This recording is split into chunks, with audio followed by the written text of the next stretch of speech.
The Council on Foreign Relations today, excuse me, published an article in direct reference to Ron Paul's foreign policy.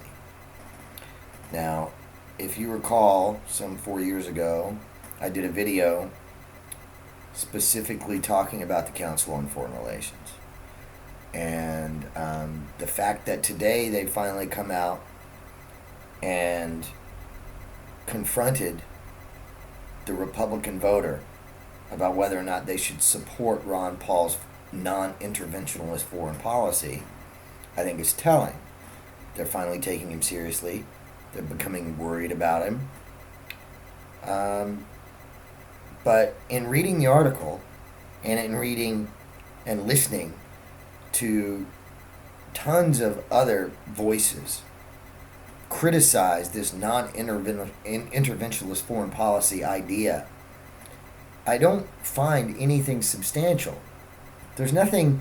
They don't critique the policy itself. They accuse him of being a Neanderthal. They accuse him of living in the 1920s or the 19th century, or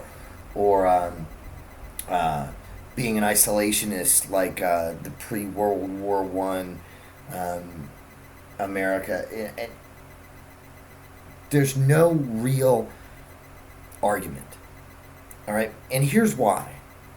If you're going to support an aggressive neoconservative foreign policy platform, well, then you should have to justify it. And how can you? Can you say that we are spreading democracy throughout the world? Not with a straight face, because that's not what's happening. That's not what's happening at all.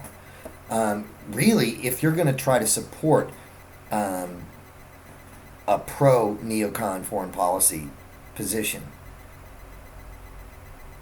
you're going to have to explain how it benefits you directly.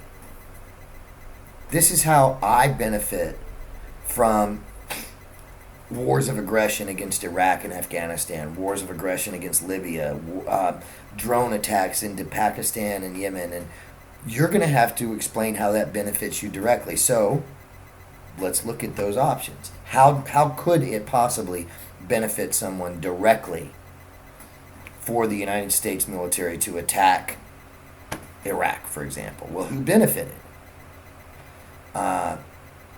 Oil companies, construction company Halliburton, ExxonMobil, Texaco Chevron, or Chevron Texaco, whatever. Banks who got to loan all the money to the government. So maybe you own stock in these companies.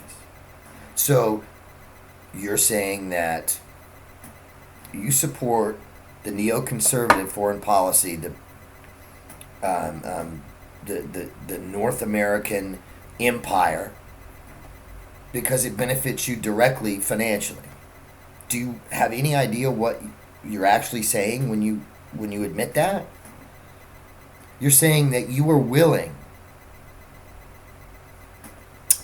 to slaughter millions of innocent people to make sure that your kids have a good college fund and that you have a solid retirement account because you own stock in these corporations. And so the consequences be damned, I want my stock to go up. All right? I mean, right? That's what you're saying. Can you look yourself in the mirror and say that? Can you live with yourself? Because if you can, you're a piece of shit, and I don't want anything to do with you. I don't want your vote. I don't want you voting for Ron Paul. I don't even want you in this country. I don't even want you on this planet. You are an absolute shit beetle and have no apologies for what you are. So, give me another one. What's another justification? Because it furthers the American ideal, or because it ensures our supply lines are intact of the oil and resources that we're trying to gather from all over the planet to feed this fucking insatiable machine? I mean, okay. What do you think that guarantees? Does that guarantee that your kids are going to have a bright future? I mean, because in pursuit of this foreign policy, you realize that you're saddling your grandchildren and your great grandchildren and your great great grandchildren with debts that they can never even begin to imagine repaying. So, if you're arguing against bringing the troops home, what are you arguing? What's the point you're trying to make? How can you, in any reasonable way, justify it? Oh, you're going to throw out the phantom of terrorist attacks? You're just as likely to be hit by a meteor as you are to be killed by a terrorist on this planet. So don't even go there. That's not going to hold any water. Try something else. How many people have been killed? How many Americans have been killed by terrorists in all of history? Less than have been, probably a tiny fraction of the number that have died in their bathtubs. Are we going to fucking declare war against bathtubs now? You can't use that argument either. If you're a Republican and you have a problem with Ron Paul's foreign policy, you better look in the mirror and reevaluate what the fuck you really are doing, because you're dancing dangerously close to being a very bad person. Oh, and by the way, this shirt, that's right. In Ron Paul's world, you're allowed to smoke crack and worship Satan. How's that for scandalous?